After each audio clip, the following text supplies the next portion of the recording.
വർക്കലയിൽ നിയമസഭാ മണ്ഡലത്തിൽ 10 വർഷത്തെ ഇടവേളയ്ക്ക് ശേഷം ബി.ജെ.പി. സ്ഥാനാർത്ഥി മത്സരിക്കും. എൻ.ഡി.എയിൽ കഴിഞ്ഞ 2 തവണയായി ബി.ഡി.ജെ.എസ്. ആയിരുന്നു മത്സരിച്ചു വന്നത്. ഇത്തവണയും അവർക്കാണ് സീറ്റ് നൽകിയത്. അഡ്വക്കേറ്റ് ശ്രീനിവാസൻ വേണുഗോപാലിനെ സ്ഥാനാർത്ഥിയായി നിശ്ചയിച്ചിരുന്നു. എന്നാൽ അവസാന നിമിഷം ബി.ഡി.ജെ.എസിൽ നിന്ന് സീറ്റ് ഏറ്റെടുത്താണ് ബി.ജെ.പി. സ്ഥാനാർത്ഥിയെ പ്രഖ്യാപിച്ചത്. ഇതോടെ ബി.ജെ.പി. ക്യാമ്പ് ഉണരുകയും ശക്തമായ മത്സരത്തിന് തയ്യാറെടുപ്പ് തുടങ്ങുകയും ചെയ്തു. CPM ഏരിയ കമ്മിറ്റി അംഗത്തെ അടർത്തിയെടുത്ത് സ്ഥാനാർത്ഥിയാക്കിയാണ് ബി.ജെ.പി. പോരാട്ടം കടുപ്പിക്കുന്നത്. ഓരോ തെരഞ്ഞെടുപ്പിലും ബി.ജെ.പിയുടെ സ്വാധീനം വർദ്ധിച്ചുവരുന്ന വർക്കലയിൽ ഇത്തവണ സ്വന്തം സ്ഥാനാർത്ഥി വരുമെന്നാണ് അവർ പ്രതീക്ഷിച്ചത്. കഴിഞ്ഞ ലോക്സഭാ തെരഞ്ഞെടുപ്പിൽ വർക്കലയിൽ ബി.ജെ.പി. 2ാം സ്ഥാനത്തെത്തിയിരുന്നു. വർക്കല നഗരസഭാ തെരഞ്ഞെടുപ്പിലും 2ാം സ്ഥാനത്തെത്തി.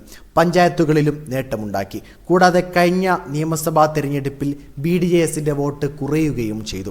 ഇതെല്ലാം ബി.ജെ.പി. മത്സരിക്കണമെന്ന ആവശ്യം ശക്തമാക്കി.